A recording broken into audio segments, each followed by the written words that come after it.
Hello, caregivers. When I meet with families, I get asked the question, can my loved one still do this? And I'm sure that's a question you're asking yourself at least a dozen times a day.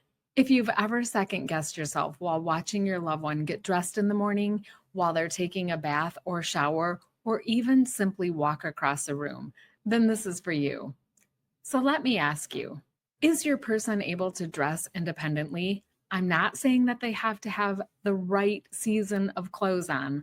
I'm just asking you, can they put on a clothing? Are they able to get up from a chair without using their arms, or do they need to use the arms for support?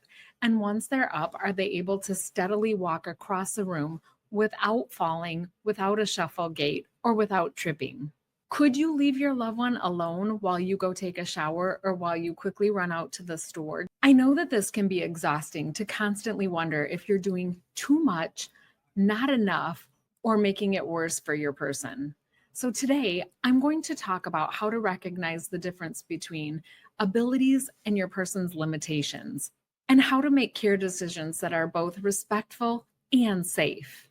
Because dementia affects memory, judgment, and your person's insight, this means that your loved one may say that they can do things even when they really can't. And just because they used to be able to do something doesn't mean that they can do it today in this minute. And maybe some of you find that your person is refusing help, becomes angry or aggravated when you're trying to help them. Look for what their behavior is telling you. Your person is just trying to protect what little independence they have left. Or it could be that your person is just too confused or afraid to ask for help. Maybe they feel like they're a burden on you. Because a fall, a missed medication, or a flooded bathroom can be a message in disguise. I know you may be thinking that if my person is having a behavior, it's manipulation.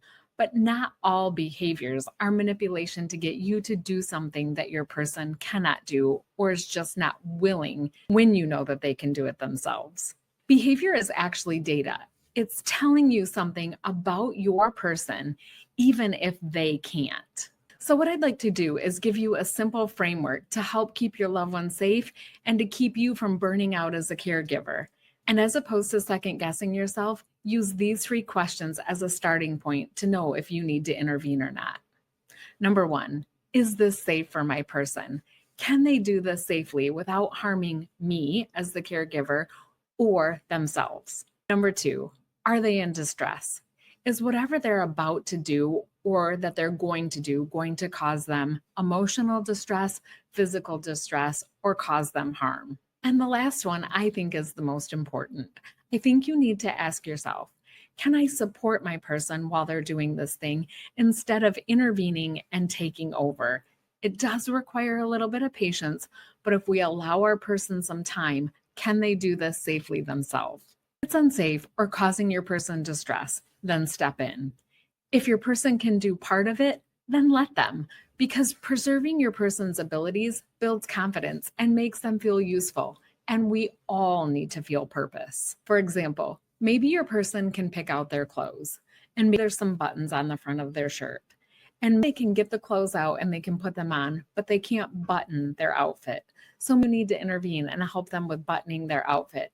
Or they can put all their clothes together, but they can't put their shoes on. So that would be a point where you needed to intervene. You need to remind yourself, you're not taking over. You're just building a bridge between their ability and their safety. As dementia progresses, your person's abilities change. What worked last month might not work this month. What worked yesterday might not work today. And this doesn't mean that you missed anything. It means that your loved one's dementia may be progressing. You're not being overly cautious because you're checking on your person maybe once and twice a day. Reevaluating your person's abilities isn't failure, it's advocacy. Because when you notice something isn't working anymore, that's not a setback. That's a cue to adapt your plan. Make sure you have a place where you're documenting all of these changes and what is working today. Because our memories do not always serve us. And if you're anything like me, I have to write everything down. Because if I don't, then it's lost in my day-to-day multitasking.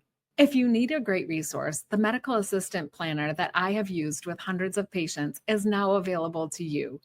It's your one place to keep important information. And this works if you are a primary caregiver or if you're caring from a distance.